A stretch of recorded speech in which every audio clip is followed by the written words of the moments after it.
que deve ser ponderada.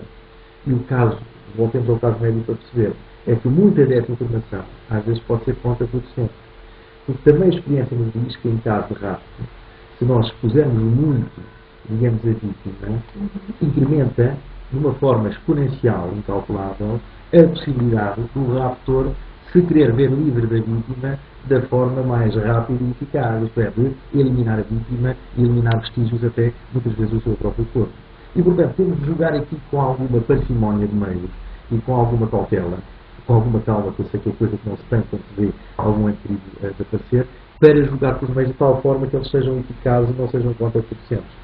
Os meios que neste momento nós temos, justamente até para o desaparecimento de crianças e para o alerta relativo a este procedimento, é um meio que começa a dar resultados. Aliás, 2 crianças no mês de maio foram recuperadas, se quiserem, menos de 3 dias. Portanto, através deste sistema, que é um sistema que não tem os tais chips de identificação por GSM e coisas do género, que seria também algo muito perigoso para a humanidade, do meu ponto de vista, mas que tem um sistema de comunicação suficientemente flexível e oleado por pessoas que, digamos, ou por instituições que estão habituadas a lidar com este problema, que manifestamente já nos deu resultados há 2 meses atrás, digamos, na recuperação de 2 menores desaparecidos no espaço recorde nestes 3 dias. Relativamente ao trabalho que tem vindo a desenvolver sobre os aspectos psicossociais da crise económica, em traços gerais, doutor, quais foram as conclusões que tem tirado, tem vindo a tirar? Bom, há aí 3 ou 4 questões. A primeira é sempre, obviamente, esta questão do crime. Nós temos sempre a sensação que o crime aumenta com a crise. São dois significantes que nós ligamos muito facilmente. Exatamente, é uma convicção. E nem tudo o que é convicção é um dado científico. Portanto, há muitos cientistas que têm convicções que são só convicções e muitas vezes são mentiras, que não têm nada digamos, estável, ou se quiser, de verificável. Na realidade, parece haver um ligeiro incremento de algum tipo de criminalidade, de pequena criminalidade. Mas a criminalidade violenta mais estrutural não parece, digamos, sofrer qualquer tipo de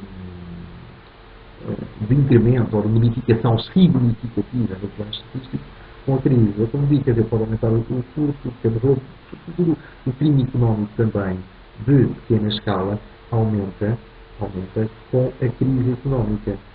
Os homicídios não aumentam significativamente. É claro que pode haver eventualmente mais homicídios quando há roubo, porque a confrontação, muitas vezes, acidental entre alguém que está a roubar e alguém que está a ser roubado, pode resultar, de facto, na morte da pessoa que está a ser roubada. Mas, estruturalmente, não me parece que a crise vá mexer nos crimes mais violentos. Que era uma ideia que muitas vezes nós estávamos a transmitir, até os mídias transmitiam, a criminalidade violenta aumenta, isto. É uma coisa que, por exemplo, a mim me perturbou bastante.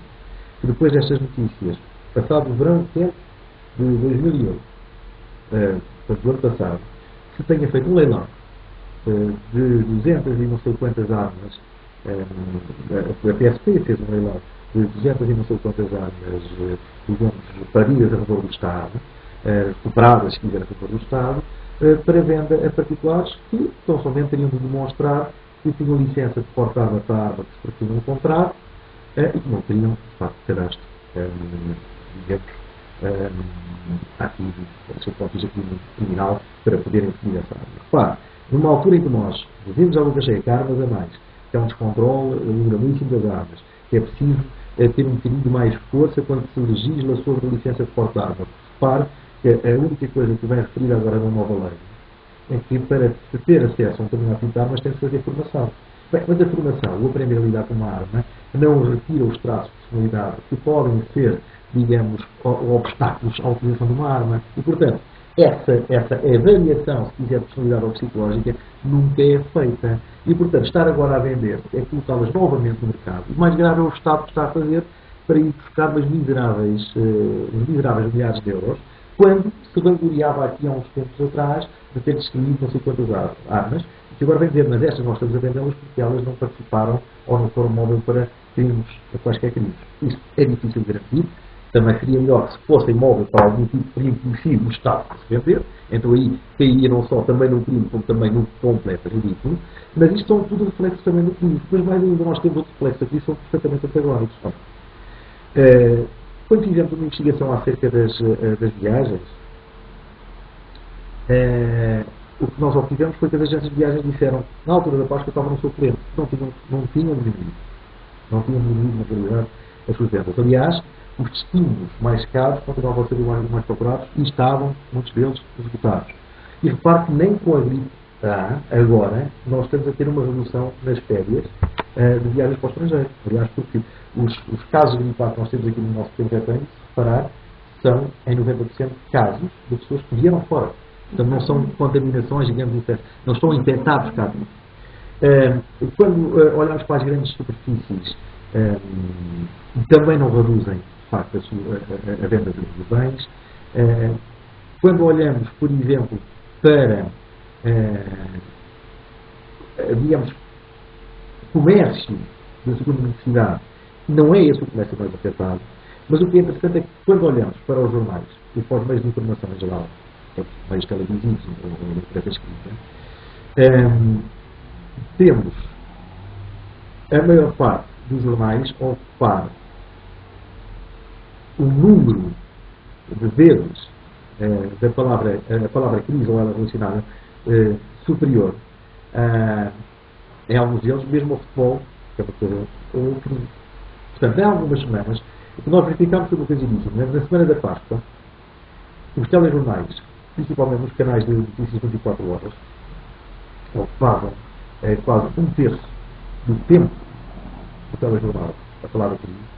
Os jornais, consoante o quadrante político, aliado mais à está agora do governo, à maioria, ou à oposição, opinião mais ou menos, os jornais mais conectados com a oposição ocupavam muito mais páginas e mais artigos, quer fossem semanários, quer fossem diários, a falar da crise, imputando, a regra geral, a crise, digamos, ao governo, considerado que é o governo, e, pelo contrário, os jornais mais conectados, digamos, com a maioria do governo de Portugal, falavam menos da crise quando falavam na sua recuperação, que é um dado extremamente curioso. Portanto, que é um fator também de manipulação política. Portanto, este é um fator que nós podemos observar em várias lentes.